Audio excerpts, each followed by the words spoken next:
তারা করতে বাধ্য।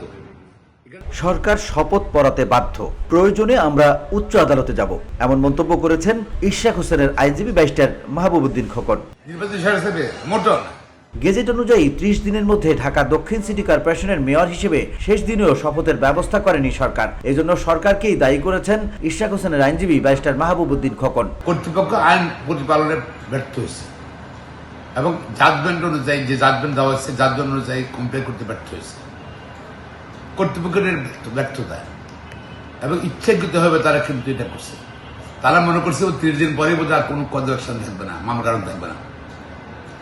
ইচ্ছাকৃত মামলার কারণ তো 30 দিন পরে শুরু হবে, কারণ 30 দিনের মধ্যে সে কিন্তু শপথ দিতে চেয়েছিল, চিঠি দিয়েছে, লিগাল নোটিশ পাঠিয়েছে, সম্মেলন করেছে, সবই করেছে। তিনি বলেন, ইশরাক হোসেন নির্ধারিত সময়ের মধ্যে শপথ গ্রহণের জন্য প্রস্তুত ছিলেন। সরকার নির্ধারিত সময়ের মধ্যে শপথ না পালানোর গেজেটের সময় নিয়ে সরকার জটিলতায় পড়বে, ইশরাক হোসেন নয়। একই সাথে শপথ গ্রহণে এবং ন্যায় বিচার পেতে উচ্চ আদালতে যাবেন বলেও জানান তিনি। আমরা আইনের ব্যবস্থা নেব, শপথ পড়ানোর জন্য আমরা আদালতে যাব, যেহেতু সরকার পড়া নেই। এটা তো আমার তো কোনো ফল নেই, ইশরাক হোসেন তো ফল নেই, সে তো চেয়েছিলি শপথ নেওয়ার জন্য, সরকার করে নেই, উদ্দেশ্য প্রণীত হবে। সুতরাং আমরা এখন আদালতে যাব, ইশরাক হোসেনের কথা বলে আমরা আলোচনা করে তার সঙ্গে আলোচনা করার পর আদালতে যাওয়ার জন্য পরামর্শ দেব। তিনি বলেন, 30 দিনের মধ্যে শপথ না পড়লে আর শপথ পড়তে পারবে না, বিষয়টি কিন্তু তা নয়। শপথ পড়াবে কর্তৃপক্ষ, আর পড়বেন যিনি, নির্বাচিত তিনি। নির্বাচিত ব্যক্তি যদি ইচ্ছাকৃতভাবে 30 দিনের মধ্যে শপথ না পড়েন তাহলে কিন্তু ল্যাপস হয়ে যায়, আর যদি কর্তৃপক্ষ না পড়ায় তাহলে কিন্তু ল্যাপস হবে না। নির্ধারিত জনপ্রতিনিধির অধিকার থেকে যাবে, সরকার করাতে বাধ্য। হাইকোর্টের নির্দেশ দিয়েছিল, সুপ্রিম কোর্টের নির্দেশ দিয়েছিল যে না বল লাগছে 30 দিনের পরও সরকার যদি ব্যর্থ হয়, সরকার ব্যর্থের জন্য একটা নির্বাচিত প্রতিনিধি দায়ী থাকবে না, তার আনুষ্ঠানিকতা তার নির্বাচিত প্রতিনিধি 30 দিন পরে শপথ করতে পারবে, ওটা বাধ্য আদালত নির্দেশ দেয়।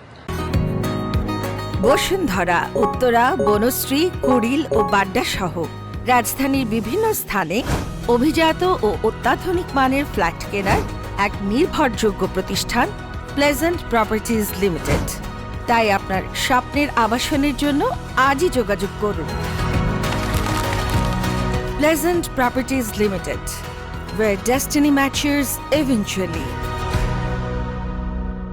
ইশরাক হোসেনের ক্ষেত্রে কর্তৃপক্ষ আইন প্রতিপালনে ব্যর্থ হয়েছে উল্লেখ করে মাহবুবউদ্দিন খোকন বলেন, এটা সরকারের ব্যর্থতা। সরকার ইচ্ছাকৃতভাবে এটা করেছে। তারা মনে করেছে 30 দিন পরে মনে হয় আর ইশরাক হোসেনের কোনো অধিকার থাকবে না, কিন্তু বিষয়টি মোটেও তা নয়। কারণ ইশরাক হোসেন শপথ নিতে চেয়েছেন, চিঠি দিয়েছেন, লিগ্যাল নোটিশ পাঠিয়েছেন, তাগিদ চিঠি দিয়েছেন, সবই করেছেন। আর ইশরাক হোসেনের কোনোই দুর্বলতা নেই। এখন শপথ পড়াতে আইনগত ব্যবস্থা নেওয়া হবে জানিয়ে তিনি বলেন, আমরা আদালতে যাব। যেহেতু সরকার করেনি, এখানে ইশরাক হোসেনের কোনো দায় বা দুর্বলতা নেই। তিনি তো শপথ নিতে চেয়েছেন, সরকার উদ্দেশ্য প্রণোদিতভাবে শপথ নিতে দেয়নি। তাই আমরা ইশরাক হোসেনের সঙ্গে আলোচনার পর আদালতে যাব। গেজেট স্থগিত চেয়ে রিটকারীর আর আপিলের সুযোগ নেই জানিয়ে তিনি বলেন, গেজেট স্থগিত চেয়ে যারা হাইকোর্টে রিট করেছিলেন তারা সোমবার আপিল বিভাগের চেম্বার জাজে মেনশন করেছিলেন, কিন্তু চেম্বার জাজ মামলাটি গ্রহণ করেননি। VOD Bangla news desk.